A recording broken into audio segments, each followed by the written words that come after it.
بسم الله الرحمن الرحيم اقرأ باسم ربك الذي خلق خلق الإنسان من علق اقرأ وربك الأكرم الذي علم بالقلم علم الإنسان ما لم يعلم كلا إن الإنسان ليطغى أن رآه استغنى إن إلى ربك الرجعى أرأيت الذي ينهى عبدا إذا صلى أرأيت إن كان على الهدى أو أمر بالتقوى أرأيت إن كذب وتولى ألم يعلم بأن الله يرى كلا لئن لم ينته لنسفعا بالناصية ناصية كاذبة خاطئة فليدع ناديه سندع الزبانية كلا لا تطعه واسجد واقترب. بسم الله الرحمن الرحيم اقرأ باسم ربك الذي خلق. wannan umarni ne Allah maɗaukin sarki yake ka karanta da sunan ubangijinka wanda ya yi halitta. Khalaqal insana min alaq, ya halacci mutum wato daga gudan jini shine alaq. Iqra wa rabbukal akram, kai karatu wa rabbukal akram, sunan ubangijinka wanda yake mai karamci. Ladhi allama bil qalam, wanda ya sanar wato ta hanyar alƙalami shine abin rubutu. Allama al-insana ma lam ya'lam, ya sanar da wato ɗan adam abin da bai sani ba. Kalla, wannan kalima ce ta tabbatarwa lallai, saboda za mu yi bayani kalla a cikin alƙur'ani galiban tana zuwa da ma'ana guda biyu, ko dai zajar wa rada, wato a tsawatar da mutane ko kuma a tabbatar da magana. To kaga lallai dan adam anan yana wuce gona da iri, shine la yatgha. Me yasa yake dagawa? An ra'ahu istaghna, dan ya ga ya wadatu ko da dukiyarsa ko da iliminsa ko da wani abu na matsayi da Allah ya bashi. Inna ila rabbika ruj'a, lallai makoma zuwa ubangiji take. Ara'aita alladhi yanha, baka ga wanda yake hana wa ba abdan bawa idza salla, idan yana sallah. Ara'aita in kana ala al-huda, yanzu baya gani koda ya kasance akan shari'a ne. Aw amara bit taqwa, ko kuma yayi umarni da aji tsoron Allah ai taqwa, duk da haka sai ya hana shi. Ara'aita in kazzaba wa tawalla, yanzu baka gani koda ya ƙaryata sannan ya juya baya. Alam ya'lam, yanzu wannan bawan baya sani cewa bi anna Allah yara, Allah yana ganin abin da yake yi na hana bawansa yayi sallah ko ya gabatar da wani abu na ibada. Kalla, wannan ka kamar kalima ce ta tsoratarwa, in bai hankali ba, in bai bari ba, la illam yantahi, in bai bar hakan ba, la nasfa'an bin nasiya, za mu cafke shi mu kama shi a ta makar kwadarsa, wato shine nan gaban kai, nan shine suke cewa an nasiya. Ina fata mun gane. Nasiyatin, wacce take makwarkwada ce, kazibatin makaryaciya, khati'a mai yawan kuskure. Falyad'u nadiya, to ya kirawo wato yan tawagarsa shine nadiya. Sanad'u zabaniya, mu kuma za mu kirawo zabaniyawa, sunan waɗansu mala'iku ne wanda suke da tsanani kuma suke da girman halitta. Kalla, ita ma wannan kalima ce ta tsawatarwa. La tuti'hu, wato kada ka bi abin da yake bi. Wasjud, kuma kai sujada. Waqtarib, sannan kuma ka nemi kusanci zuwa ga Allah subhanahu wa ta'ala. Wannan sura tana daga cikin surori masu tarihi a cikin surorin da aka saukar a cikin alkur'ani. Yana daga cikin abin da yake banci wannan sura, kusan ayoyi 5 na farkon da su ne farkon ayoyin da aka fara saukarwa a cikin alkur'ani, da nassin hadisin Aisha wacce take bayanin farkon yadda wahayi ya fara sauka ga manzon Allah sallallahu alaihi wasallam, har wato lokacin yana zuwa kogon Hira, yana yin bauta waɗansu kwanaki zawatul adad, waɗansu kwanaki kamar kwana kaza sannan ya dawo.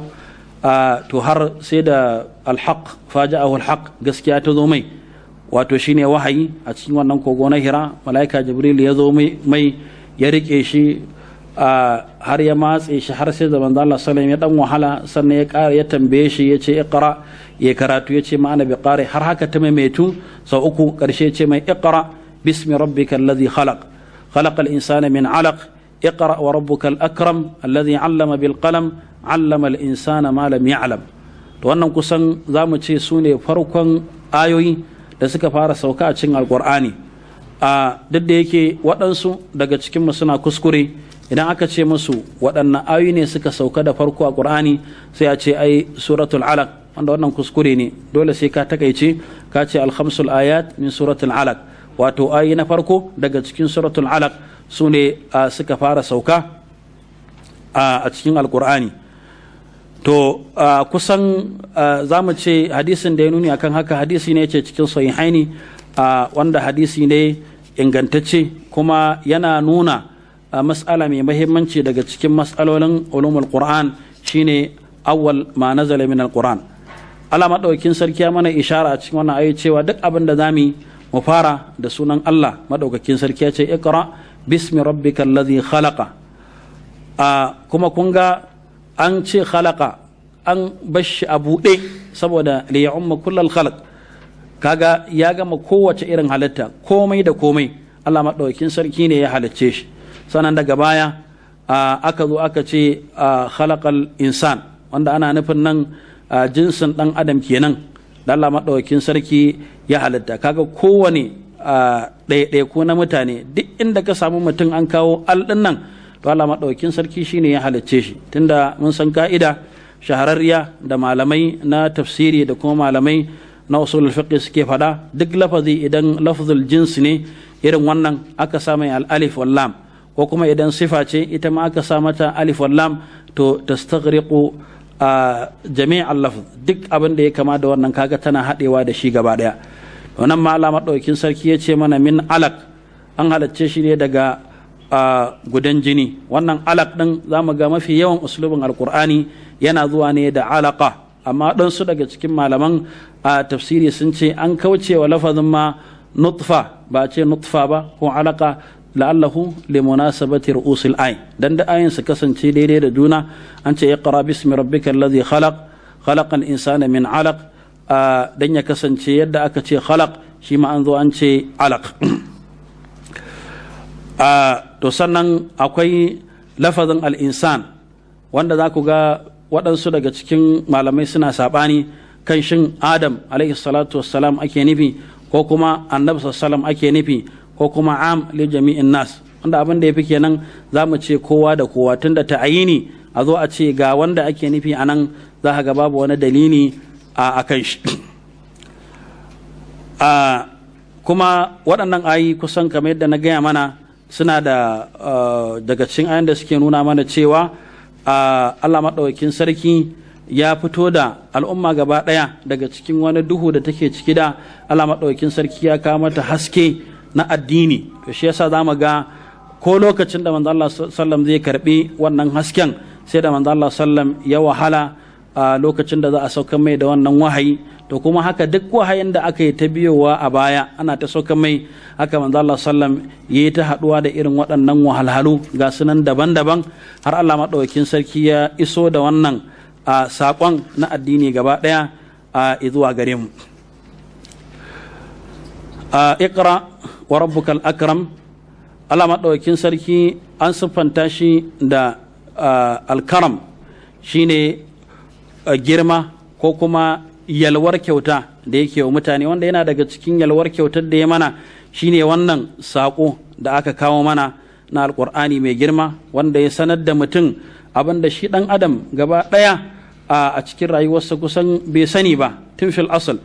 Allah maɗaukakin sarki ya halarci mutane haka ba tare da sun san komai ba, to sannan kuma Allah maɗaukakin sarki ya zo ya sanar da su. To wannan ba ƙaramin karamci ne na Ubangiji Allah subhanahu wa ta'ala ba. Shine yake cewa iqra wa rabbukal akram alladhi allama bil qalam.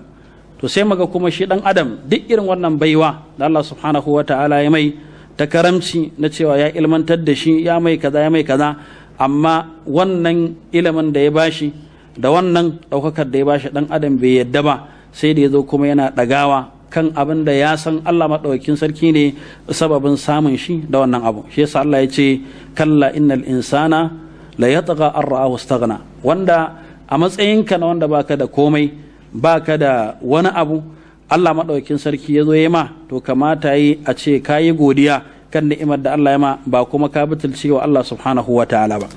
Bayan wannan sai Allah maɗaukakin sarki ya zo ya tsawatar da mutum, ya mai gargaɗi kan cewa lallai duk waccan fitsarar da zai yi, duk abin da zai aikata, ƙarshen fa makomarsa yana ga Allah maɗaukakin sarki, kuma Allah maɗaukakin sarki zai saka wa kowane ɗan adam da irin aikin da ya aikata.